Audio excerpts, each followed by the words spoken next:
പയ്യന്നൂരിലെ fund ക്രമക്കേട് വെളിപ്പെടുത്തലിന് പിന്നാലെ CPIM Kannur ജില്ലാ കമ്മിറ്റി യോഗം ഇന്ന്. ആരോപണം ഉന്നയിച്ച വി കുഞ്ഞികൃഷ്ണനെ പുറത്താക്കാനുള്ള ജില്ലാ സെക്രട്ടേറിയറ്റ് തീരുമാനത്തിന് അംഗീകാരം നൽകും.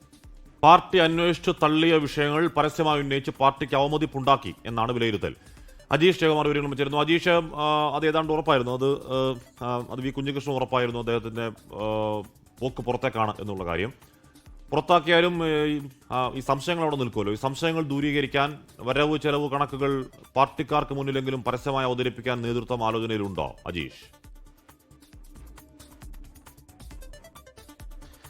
നിലവിൽ അങ്ങനെ ഒരു ആലോചന പാർട്ടിയിൽ ഇല്ല. ചോദിക്കുമ്പോൾ അത് പാർട്ടിയിൽ അവതരിപ്പിച്ചിട്ടുണ്ട്, നേരത്തെ എല്ലാം തുറന്നു പറഞ്ഞതാണ് എന്നാണ് ഇന്നലെ തന്നെ എം.വി. ജയരാജൻ അടക്കമുള്ള നേതാക്കൾ പറഞ്ഞത്. എന്തായാലും ഇനി കുറച്ച് ചടങ്ങുകൾ മാത്രമാണ് പാർട്ടിയെ സംബന്ധിച്ചിടത്ത് ബാക്കിയുള്ളത്. അതായത് നേരത്തെ തന്നെ അറിയാവുന്നതുപോലെ തന്നെ പാർട്ടിയിൽ നിന്ന് പുറത്താക്കാൻ തന്നെ ആയിരുന്നു പാർട്ടി തീരുമാനിച്ചിരുന്നത്. അതുകൊണ്ട് വലിയ കൂടുതലൊന്നും പ്രതീക്ഷിച്ചിരുന്നില്ല എന്ന് ഈ കുഞ്ഞികൃഷ്ണൻ തന്നെ പറയുന്നുണ്ടായിരുന്നു. എന്തായാലും ഇന്നലെ മുതിർന്ന നേതാക്കൾ അടക്കം പങ്കെടുത്ത ജില്ലാ സെക്രട്ടേറിയറ്റ് യോഗത്തിലാണ് ഈ കുഞ്ഞികൃഷ്ണനെ പുറത്താക്കാനുള്ള ഒരു തീരുമാനമെടുത്തത്. അതിനി ഇന്ന് ചേരുന്ന ജില്ലാ കമ്മിറ്റി യോഗത്തിൽ അവതരിപ്പിക്കും. അതിനുശേഷം ഈ അംഗങ്ങൾ തമ്മിൽ ചർച്ച ചെയ്യുകയും ചെയ്യും. എന്തായാലും കുഞ്ഞികൃഷ്ണനോട് വിശദീകരണം ചോദിക്കുന്ന ഒരു ചടങ്ങുണ്ടായിരുന്നു. പക്ഷേ അദ്ദേഹം ജില്ലാ കമ്മിറ്റി അംഗമാണെങ്കിൽ പോലും അവസാനമായി കുറേ ജില്ലാ കമ്മിറ്റിയിലൊന്നും പങ്കെടുക്കുന്നുണ്ടായിരുന്നില്ല. പാർട്ടിയുമായി അത്തരത്തിൽ കുറേ മാസങ്ങളായി തന്നെ അകന്ന് കഴിയുകയായിരുന്നു, നേതൃത്വവുമായി ഉടക്കി അകന്ന് കഴിയുകയായിരുന്നു. അതുകൊണ്ട് അദ്ദേഹത്തോടൊരു വിശദീകരണം പോലും ചോദിക്കാനുള്ളൊരു സാധ്യതയില്ല. നേരിട്ട് ഈ പുറത്താക്കാനുള്ളൊരു തീരുമാനത്തിലേക്ക് കടക്കുകയും അത് അംഗീകാരം നൽകുകയുമാണ്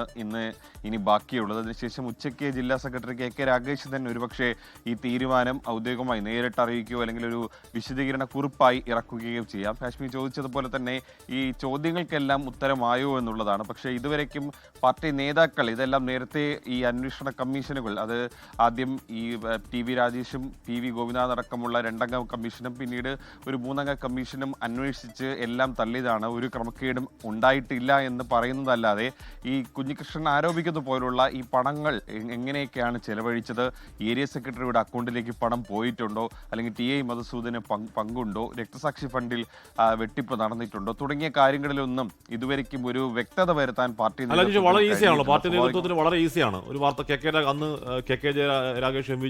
ജയരാജയുടെ വാർത്താ സമ്മേളനം നടന്ന പോലെ അതൊന്ന് ഇരിക്കുക, ഒരു മേശയ്ക്ക് പിന്നിലായി ഇരിക്കുക.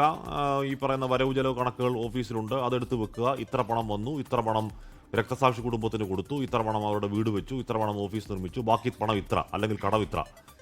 ഇത് വലിയ ആനക്കാര്യമൊന്നുമില്ല. വളരെ സിമ്പിളായി സാങ്കേതികമായി വിശദീകരിക്കാവുന്ന കണക്കല്ലേ ഉള്ളൂ, മാത്സ് ആണല്ലോ.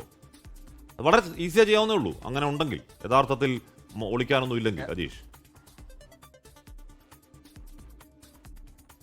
ഇതേ ചോദ്യം തന്നെയാണ് ഇന്നലെ എം.വി. ജയരാജനോട് മാധ്യമപ്രവർത്തകർ നമ്മൾ ചോദിക്കുകയും ചെയ്തത്. കാരണം എന്തെങ്കിലും കുഴപ്പമുണ്ടെങ്കിൽ അത് പൊതുജനങ്ങളോട് വ്യക്തത വരുത്തേണ്ടേ. കാരണം ഇത്ര രൂപ ചിലവഴിച്ചു, ആരുടെയൊക്കെ അക്കൗണ്ടിൽ ഇത്ര രൂപ പോയി, ഇത്ര രൂപ പാർട്ടിയുടെ അക്കൗണ്ടിൽ ബാക്കിയുണ്ട് തുടങ്ങിയ കാര്യങ്ങളൊക്കെ വിശദീകരിക്കാൻ എളുപ്പമല്ലേ. കാരണം ബാങ്ക് സ്റ്റേറ്റ്മെന്റ് കാണിച്ചാൽ പോരെ എന്ന് ചോദിച്ചതാണ്. പക്ഷേ അങ്ങനെ ക്രമക്കേടുകളൊന്നും നടന്നിട്ടില്ല. രക്തസാക്ഷികളുടെ ഫണ്ട് പാർട്ടി സഖാക്കൾ വെട്ടിക്കില്ലാത്ത എന്നൊരു ന്യായീകരണം മാത്രമാണ് സംസ്ഥാന സെക്രട്ടേറിയറ്റ് അംഗം കൂടിയായ എം.വി. ജയരാജൻ അടക്കം പറയുന്നത്. സംസ്ഥാന സെക്രട്ടറിയും അത് തന്നെയാണ് പറയുന്നത്. പക്ഷേ ഇതിനൊരു കണക്ക് പാർട്ടി കാണിക്കുന്നില്ല. എന്തായാലും ഏറ്റവും പ്രധാനപ്പെട്ട ഒരു കാര്യം എന്ന് പറഞ്ഞാൽ അദ്ദേഹം ഈ 29-ാം തീയതി ഒരു പുസ്തകം കൂടി പ്രകാശനം ചെയ്യുന്നുണ്ട്. നേതൃത്വത്തെ അണികൾ തിരുത്തട്ടെ എന്നാണ് വി കുഞ്ഞികൃഷ്ണന്റെ ആ പുസ്തകത്തിന്റെ പേര്. ആ പുസ്തകത്തിൽ ഈ 3 വെട്ടിപ്പുകളെ കുറിച്ച് സമഗ്രമായിട്ടുള്ള കണക്കുകൾ സഹിതമുള്ള കാര്യങ്ങൾ ഉണ്ട് എന്നാണ് അദ്ദേഹം പറയുന്നത്. ആ പുസ്തകം കൂടി പ്രകാശനം ചെയ്യുമ്പോൾ കുറച്ചുകൂടി പാർട്ടിക്കാർ അല്ലെങ്കിൽ CPM നേതൃത്വം പ്രതിസന്ധിയിലാവുകയാണ് ചെയ്യുന്നത്. കാരണം